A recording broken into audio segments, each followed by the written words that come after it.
তার মেলা যাওয়ার জন্য আমাদের গাড়ি এখন ছেড়ে দিল। মন বলছে আজ খাওয়া দাওয়া ফুল অন। তো গাইস আমার পিছুতে যেটা দেখতে পাচ্ছ সেটা হচ্ছে বোলপুরে, একটু বুকে লিখে নিলাম মম। তারপর গাইস ট্যাটুটা করে ছায়া পেলে তোমার ছুঁয়ে গেছি তোমায় हाय हाय इतना सुकून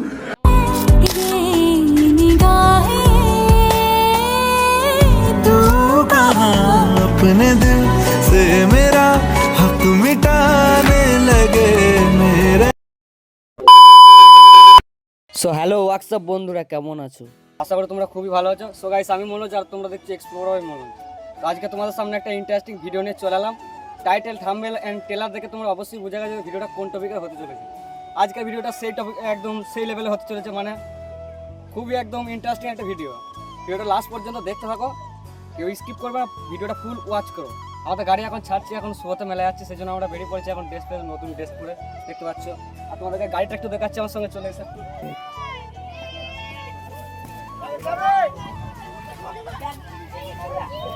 আমাদের গাড়ি এখানে দাঁড়িয়ে আছে, বেলুন দিয়ে এখন সাজানো হয়ে গেছে, সব দর্শকরা উপরে চেপে পড়ছে দেখতে পাচ্ছি। দর্শকরা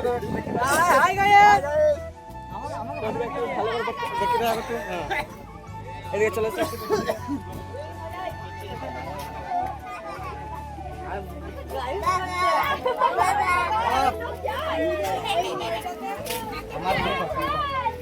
এদিকে লোকটা তোমরা দেখতে পাচ্ছ কি পরিমাণে লোক। গাড়ি এখন ভিড় হয়ে গেছে, মই লাগানো হয়েছে, সব বুঝতে পারবে না সেই জন্য। তো অনেকগুলি লোক চাপবে, সব আমরা ছেলেগুলো সব দেখতে পাচ্ছ। মাচাটা এটা খড়ের গাড়ি হয়, তো আমাদের মাচাটা চাপবো আমরা। ভিডিওটা ফুল দেখতে থাকো।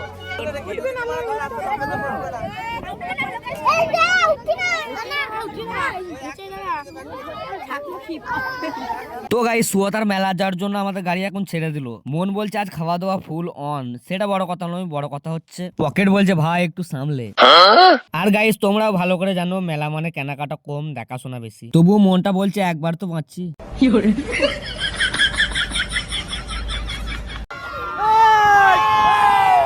তাই গাইস নিজেকে কন্ট্রোল না করতে পেরে ষাঁড়ের মতো একবার চিল্লিয়ে উঠলাম। মেলায় যাচ্ছি বলে কথা হয়, একটু এক্সাইটেড তো থাকবোই। মানে ভাই আমি এত এক্সাইটেড তোমাদেরকে বলে বোঝাতে পারবো না। সেটা বড় কথা নয়, বড় কথা হচ্ছে শুধু আমি এখানে একা এক্সাইটেড নেই, সবাই এক্সাইটেড আছে।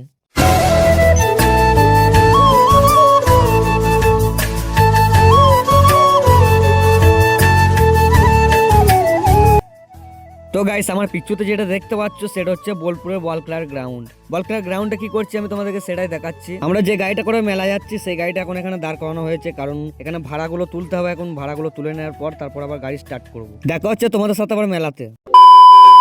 তো গাইস ফাইনালি আমরা চলে এসেছি সুয়াতাতে। এখন আমাদের গাড়ি এখানে পার্কিং করা আছে, কারণ আমরা প্রথম দিক করে চলে এসেছি, লাস্টের দিকে এলে গাড়ি পার্কিং করার জায়গা মোটেই পাওয়া যায় না, এত পরিমাণে ভিড় হয়ে যায়। চলো এরপর আমরা মেলার ভেতর দিকে একটু যাই।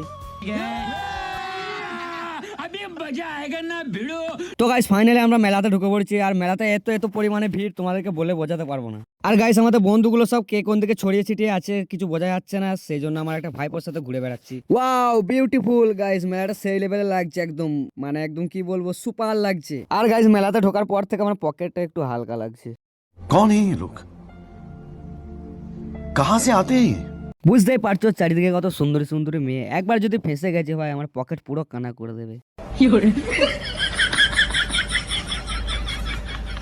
চলো এসে আলতো ফালতো কথায় কান দিও না, তোমাদেরকে ভালো করে মেলাটা একটু ঘুরিয়ে দেখায়।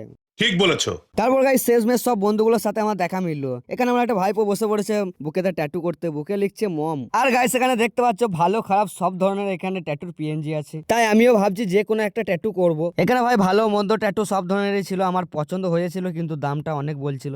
গাইস ওইসব আলতো ফালতো লেখার থেকে আমাকে যে ভালোবাসে আমার ভালোবাসার মানুষের নামটা আমি বুকে লিখতে চাই। একটু পরে তোমরা সব বুঝতে পেরে যাবে বুকে আমি কি লিখতে চাই। তো গাইস ফাইনালি আমি আমার ভালোবাসার মানুষের নামটা বুকে লিখতে বসে পড়লাম। এখন তোমরা নিশ্চয়ই বুঝতে পেরে গেছো আমি আমার বুকের মধ্যে কি লিখছি। হ্যাঁ তোমরা ঠিকই দেখেছো, আমি আমার বুকের মধ্যে লিখেছি মম, কারণ এই দুনিয়াতে আমাকে সব থেকে ভালোবাসে আমার মা।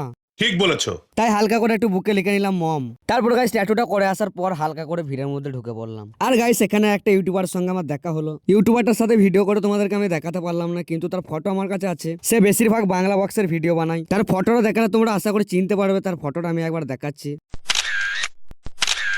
এই ইউটিউবারটার নামটা আমি আর বললাম না, তোমরা যদি নামটা জেনে থাকো অবশ্যই কমেন্টে জানাবে। ভিড় ভাট্টার মধ্যে ভাই একটু মেলাতে ঢুকলাম, কিন্তু এটা মেলা না ট্রেন কিচ্ছু বুঝতে পারছি না, এত পরিমাণে জ্যাম। এই ভিড়ের মধ্যে নিজেকেই খুঁজে পাচ্ছি না, আমি হাঁটছি না ভিড় আমাকে নিয়ে যাচ্ছে, বোঝাই মুশকিল।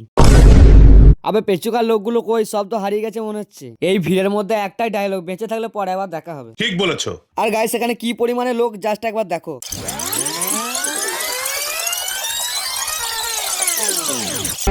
ছায়া পেলে তোমার ছুঁয়ে গেছি তোমায় তুমি हाय हाय इतना सुकून। তো আমাদের মেলা দেখা কমপ্লিট, পরে আমরা গাড়ির কাছে রওনা দিচ্ছি। এরপর আমাদের গাড়ি কাছে পৌঁছাতে হবে। দাদারা সব ফোন করে ডাকছে যে গাড়ির কাছকে যেতে বলছে।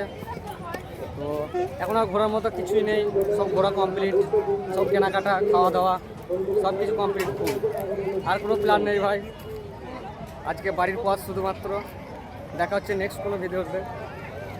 এখন আমরা যাবো গাড়ির কাছকে, তোমাদেরকে নাগরদোল্লাগুলো একটু দেখে দিচ্ছি।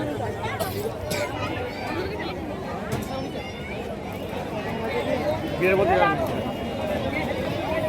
রোডটা কেমন লাগছে, দেখ চরম লাগছে সূর্যটা।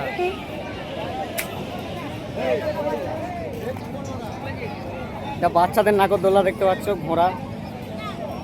এখানে লাফ দেওয়ার নাগরদোল্লা আছে এখানটায়।